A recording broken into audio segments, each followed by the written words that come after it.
Welcome to Inspiring Insurance.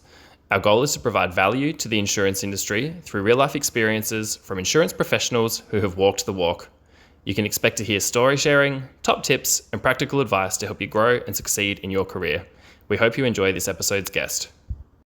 Welcome back to episode number 15 of Inspiring Insurance. Today I am back in Perth, joined by Michelle Martion, who is the State Manager of HIO Services. Michelle has 30 plus years experience, and I'm really excited to let Michelle share her story with everyone today. So thanks for joining me, Michelle. Thanks, Nathan. Thanks for having me. I'm very honoured. I've seen your other podcast invitees, and I'm certainly in a very esteemed group. So thank you so much. It's really an honour. That's really kind of you. Thank you. Well, thanks for joining me. So the first question I like to ask people, there's obviously that that big preconception in the industry that everyone falls into it by accident. So did you fall into the industry by accident, or how did we get here? Well, kind of. So my dad was a life insurance agent for MLC Life. So my knowledge of insurance was that from a very young age, he would work very long hours and he'd go and sit in people's living rooms drinking coffee. So I thought that was insurance. So when I saw a job for an assistant in insurance, I thought, well, I might apply. I'd make Dad proud. So but then I didn't even realise, I guess, that there was life insurance and general insurance back then. I just thought insurance with insurance. So, the first role was at Allied Insurance Brokers on Adelaide Terrace in the late 80s, which was a long time ago. So I'd actually completed a secretarial diploma. I don't even think they have secretarial diplomas anymore. I learned typing, shorthand, computers. You just don't need to teach kids how to use computers these days because they just know. But yeah, it was a broker's assistant role. And then in sort of nearly the 5 years that I was in Allied, I moved up from a broker's assistant to an assistant broker, account exec. And then I even had my own assistant by the time I left. Nice. So that was early into the career. So that was very early. So Dad drinking coffee, you thought that's what insurance was? Yeah, I thought, well, that sounds good. Go to people's houses and drink coffee. Yeah, I love it. And so then after your support role, then where did the industry take you? Yeah, so my career, as you said, has now spanned over 30 years. I've worked for some incredible insurers, including Allianz, Suncorp and Zurich. I've worked for underwriting agencies such as CHU and Blue Zebra. And I've even worked for Steadfast as a regional manager for WA and SA. So I've had a real varied life career. Along with the underwriters, I've worked for international brokers like Aon, suburban brokers in our southwest, and even a premium funder. So I've seen it all. You've done it all. That's amazing. And so obviously you've done a wide variety of different roles throughout your career. Do you feel that by having that exposure, it's put you in a more beneficial place in your role now?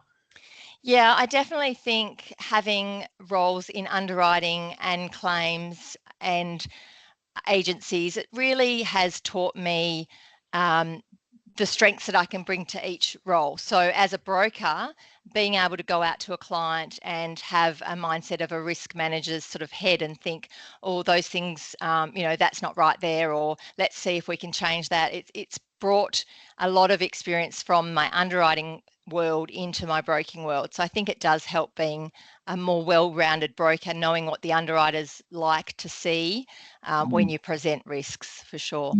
Yeah, sure. And so you also did a stint in the premium funding space as well before your current role. What sort of knowledge has that helped you gain? I guess it's more understanding about the requirements that people have. Don't presume that people don't need to fund, even though they've never funded before.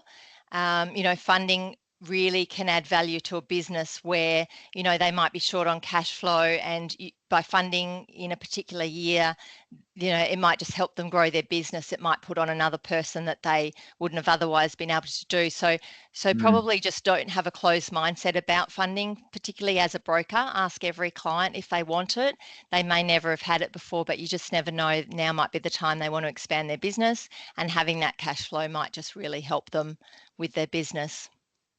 Sure. Do you have a Yeah. favorite role that you've been Oh, in? that's like asking who my favorite children are. I'd have to say broking. Obviously, I've come back to broking. I've boomeranged back to Aon. This is my second, potentially third stint if you include Allied Minette, which became Aon. So I'd have to say broking really probably has my heart. I think dealing directly with the clients is something that you can never replace. You are really their trusted advisor, and I really Mm. love that. I think that's a very powerful and prestigious position to hold for the client, and I think that there's nothing that beats that. Yeah, sure. I think that's why Yeah, most people got to stay in the broking side of things for so yeah. long, relationship side of things. So yeah, great. Do you have a favorite or a most memorable moment throughout your career? Um, I've probably got a funny sort of story back in the Mm, day, which is okay. you just wouldn't hear of it these days. But we did a lot of deals face to face. A lot of the underwriters used to be, in Perth, and you would meet them for lunch, and you'd chat with them, and you take them out to lunch, and you try and get deals across the line. And I do remember having a lunch, very long lunch, with an underwriter trying to get this deal for the client. And eventually, after a few drinks, he agreed to the deal. So I flipped over a drinks coaster, got it. I wrote all the deal, wrote all the exclusions, wrote all the extensions, excess, premium, everything down, and got him to sign it. So when I got back to the office the next day, having recovered from the few drinks that we'd had, I was able to say, "You signed it, this deal's done," and it was all for the best for the client. So, we really go above and beyond. But you just couldn't imagine that being done these days. It's just, and rightfully so. There's a lot of compliance and a lot of hurdles that we need to jump through. And I think that's, I do think that is for the best. But it was fun times back in the day for sure. Yeah, nice. And so you got that deal signed. The deal was done. Yeah. Absolutely. That's so funny. What do you find is the most rewarding aspect to being in the insurance industry? Oh, um, it's probably not what you think. I'd probably say relationships. Mhm. Being in the industry for so long, I have friends from, when I was like super young. Mm. I've seen, some of the principals in brokerages that were, alongside me, new to the industry. They're now the owners of their own businesses, and some of them still probably see me as, little Mickey, Yeah. but that those relationships just are around forever. And it is so nice to go into a room full of people and just know the people, and know, who they are, that their heart's in the right place. And that really, even though I've worked for so many different businesses, I've still got the same people around me that I've had in every role. And I just think that's, it's so good for us as an industry to have, so many incredible people, mentors, in our industry. Yeah, sure. Yeah. So there's two things that you've said there, which comes up quite commonly throughout doing these interviews. So one is the relationship-driven side of things, and the other one is Yeah. about having a really, really strong mentor. Why do you think Yeah. those two things are so important in this industry? Yeah. Oh my gosh, where do I start? It's so important to have a mentor, whether that's through NEBA, through a mentoring program. And I think that's a good place to start when you don't know what type of mentor you're looking for. NEBA have a questionnaire that you complete, because there's mentors in, business development. There's mentors in more the technical side, and I think that's really important to know what type of mentor you're looking for. But also, it's so important because um, you're building your network, and you don't know where your next job is, or you don't know, who your next client is or whatever. And learning to extend your network and have a group of people that you can rely on, it's so valuable. I really see insurance as a career, not as a job. So I see that, you're in it for the long haul. And I think It's so important to get involved in a mentoring program for yourself, but also to give back and be a mentor. You know, you often think that you don't have anything to give, and it's amazing when you get into that process. I actually was featured in an article with NEBA called A Two-Way Street, because it really is. You know, I would come away getting as much from the mentee as they got from me, but different things. And I think it's really important to have a mentor and to have that relationship and to give back to this incredible industry. We're just so blessed that we've got an industry that we haven't had to go to uni for, 4 years. We haven't had to come out with a HECS debt. And yet we've got just such incredible people that are willing to give their time, effort and knowledge for free to us, to people coming up, to us that have been there for a while. We're really blessed. We really have a lovely industry. Yeah, sure. Did you have a mentor when you started out your insurance career?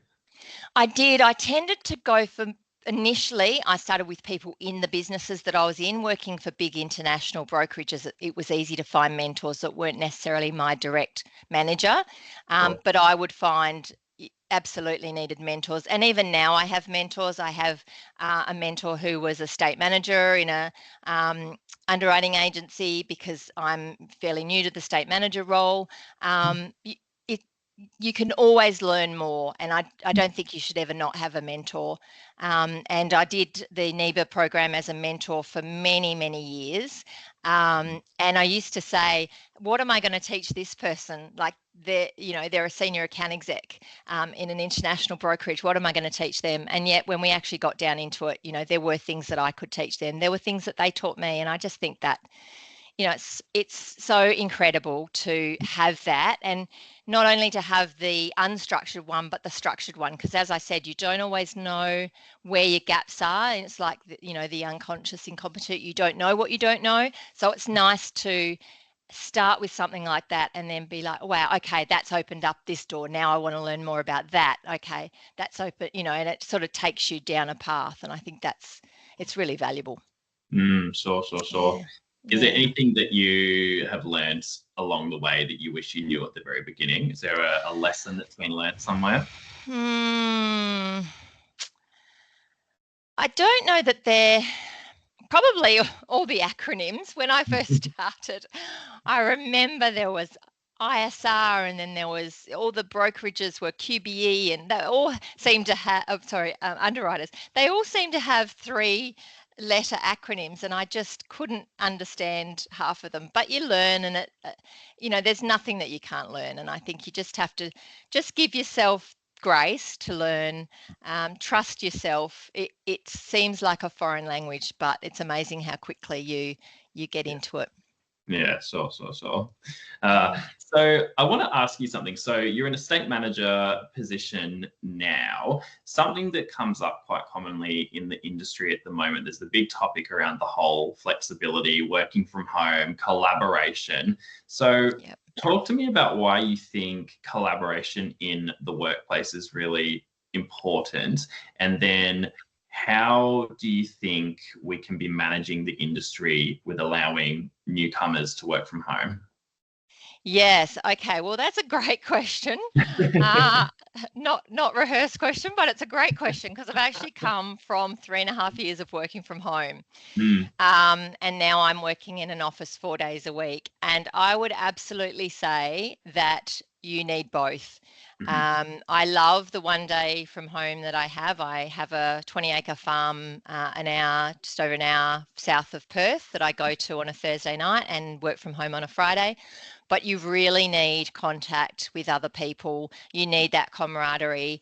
It does affect your mental health when you're at home. I was working in my spare room, and then I would come out to my house, and that was pretty much my life. And especially being remote on a farm as well. So I found that my mental health really suffered. So I definitely think we need to have the coming together, sharing of ideas. It's that mentoring as well. It's really important. It's really hard to ask someone. You've got to pick up the phone and say, oh, what do you think about this? Oh, yes, that's what I thought. It doesn't have the same feeling as when you're just grabbing a coffee together in the kitchen, you can say, oh, I'm struggling with this. What do you think? And it just feels more conversational. It doesn't feel so confrontational. It feels like you're able to ask a question without being judged. And I do think that's so important. You overhear conversations that other people are having, and you learn from that, or at least enough to say, oh, what was that? Can I ask what that was? It sounded interesting. I hadn't heard that terminology before. Or, it's amazing what you learn from listening to others. And I think that is so important to have an office environment where you are learning from your peers around you. I think that's so important. But I also like the idea of the balance because, look, we all have things we need to do. We're very flexible here where people can leave at 2 to pick up kids and then they log on later in the day or they log on early. And I think that's really important. I don't think the real, 9 to 5 structured role should be the norm or, the goal. I think the fact that our lives are so varied and so unstructured, I think I love that we can also fit in with that. And I think because staffing in the industry is one of our biggest challenges, I think being able to offer flexibility like that is something that we can actually have as a value add. Yeah, for sure. To make it attractive. That's very true. Yeah. So you've raised a very good point there around, I guess, the talent shortage in the industry. What are your thoughts on ways that can, I guess, tackle that? Yeah, it's so hard. I'd love to see more career nights, promotion in schools, but that's hard because kids they hear insurance. And I remember we used to, be seen as sort of used car salesman almost, like we really had a stigma. I think that's gone now, or definitely going, but they don't know that it's an amazing industry and an incredible career. I think there needs to be sort of some more at that grassroots level. They'll go off to do a trade, which is great, or they'll go off to uni. But, there's that other option where they can come straight into a job and learn on the job, often be paid for, their education on successful completion, and not have that HECS debt, not have that huge weight over their heads. And really, the industry is so broad. As I said, with my career, like the industry is so broad. You can travel, you can go anywhere really. Definitely into other states. I was seconded to Sydney for 5 weeks to run a project. There's people have gone off to London. There is so many opportunities. I think we need to somehow tell the school leavers of, there's just this world that you don't even know about. And I feel that I don't know how we can do that better, but maybe career expos and just really getting out there. Yeah, sure. A lot of businesses seem to have different sorts of graduation or graduate programs available now, which I think is really beneficial. So. Oh, I think that's fantastic. Everybody should do that. I think it's amazing. And they are uni grads, so they obviously, have come to us with an incredible degree behind them. But isn't that amazing that we're attracting those people into our industry? We're going to have some incredibly talented people with incredibly different mindsets. And what is it, the 7 most expensive words in business, because we've always done it that way. These people are just breaking the norm, saying, why do you do it that way? Can't we do it this way? And I love that. I think that's what our industry needs. I can't wait to see the future. I think the more we can attract people from the diverse backgrounds, not just, falling into insurance like most of us have, I think that is just so exciting for the industry. I really see an incredibly bright future. Yeah, for sure. What do you think of those people going into graduate programs or coming out of high school? What sort of traits do you think makes a successful insurance broker? Just the thirst for learning, really, because everything can be taught. So long as you've got the right attitude, I think everything else can be taught. And these programs, they are so well-rounded. They go into underwriters, they do claims, they do underwriting, they do broking. It is so good to see these people come out, you know, they really could say, oh, look, I really love the underwriting side of it. I actually want to go into that. Or, you know, I love broking, but I love claims, dealing with claims in a broking firm. Or you just, you know, they're giving the opportunity to try everything in a very safe space. And, you know, the ones that are doing it really well, they are shining and they're amazing. And these people are going to come out and they're going to be hot property because they're going to have such an incredible exposure to the industry. You know, it's taken me 30 years to get that, and they're going to have it in a, you know, 1 or 2 year fast tracked program. They're going to know where they feel that their skills are best suited, which I think is amazing. Yeah, sure. So how do you go from a graduate, someone in a graduate program, to become estate manager of an international business? What's your secret sauce? Time in, just keep going. I think it's really important to just keep learning, keep open. Don't be closed off to any opportunities, even sideways steps. You know, sometimes step to the side to go up. Just have that thirst for knowledge. I would say one of my favorite sayings is, you know, the roots of a tree. Like the more relationships you can have, the more people that you know, it makes the tree stronger. And I think you just be open. Just be open to opportunities. Be open to get to know people. Try and push yourself out of comfort zones when you go to industry events to meet a couple of people. We just went to the NEBA lunch here in WA, and I tasked my team. I was lucky enough to take my team with me, and I tasked them to meet 2 underwriters. You know, go out and meet 2 underwriters, and they were coming back. They were scared initially, and they were coming back saying, "Oh, I met 5, I met 4, I met," you know. So just get out there and network, and yeah, it's an incredible industry, and it's you could be in it for your whole career if you want, and you can just go on, and you can be whatever you want to be, whether that's, you know, state manager or whether you're happy being a claims. I mean, you know, hats off to the claims people who have made a career doing that they are amazing, and we need everyone. And I think there's no right or wrong. Do what your heart's drawn to. Yeah, so many different pathways. You must have seen a lot of changes in the industry throughout the 30 plus years. Where do you see the industry's changed the most since when you started versus where it is now? Probably we're attracting graduates, which was never a thing back then. But also AI. I think that's going to be a future trend. I think the shortage of staff is going to drive a lot of changes in the way we do business. It has already, but I think that will continue, just because if you don't have the people to do the job, you have to find other ways around it and streamline. So that's exciting. I think that's got, you know, huge potential. Yeah, I don't know. Let's see, hey. Lots of things. What do you think you'd be doing? What do you think you'd be doing now if you weren't in the insurance industry? Well, when I first wanted to get into a job, I said to my dad I wanted to either be a secretary or a hairdresser. And he said, there's more jobs than there are secretaries. There's more hairdressers than there are jobs. So I went down the secretarial aspect, which ended up getting me into insurance. So maybe I would be a hairdresser. Nice. What's the most interesting risk you've ever had to cover? The most what risk, sorry? The most interesting risk, or the most interesting risk. Oh,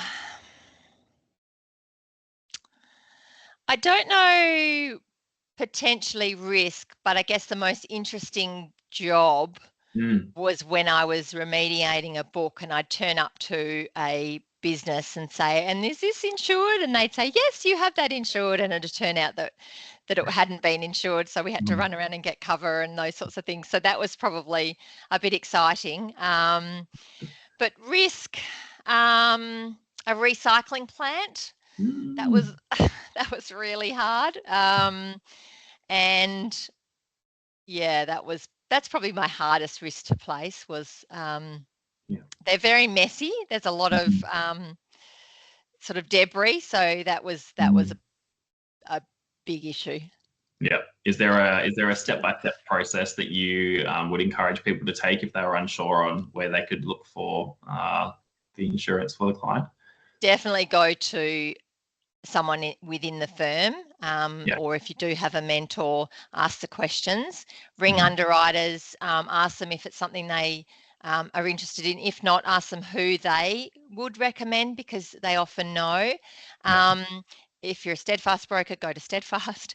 You know, they've got some incredible people. Obviously, within international brokerages like Aon, we've got some amazing people that are in placements that actually can help with that. So use your network.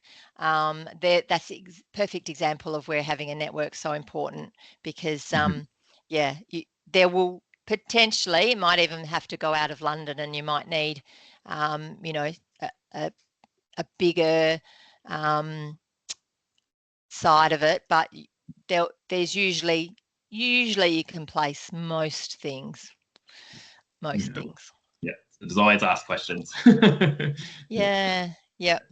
Great. And someone's been there before. Someone's probably asked the same question. So, and there's no such thing as a dumb question, because it's just a question you don't know the answer to yet. And in, a few years, you'll be the one answering the question for someone else.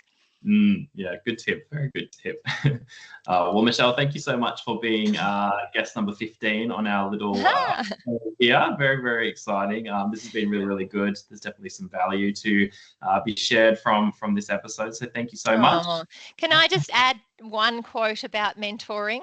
It's something that I came across a few years ago, actually, and it's Bob Proctor, who you may or may not know, but he says a mentor is someone who sees more talent and ability within you than you see in yourself, and helps bring it out of you. And I think that is so powerful, because when you have a mentor, it's amazing what they see in you that you really can't see in yourself. So I love that. I thought that was a great quote. So that would be my leaving message, would be get a mentor, whether it's through NEBA, and I absolutely support NEBA. They're an amazing program, but definitely get a mentor. Oh, amazing. I love that. What a way to end. Thank you so much. Thanks, Nathan. It's been lovely. Thank you so much. I'm so blessed. Thanks, Michelle. Thank you. Bye.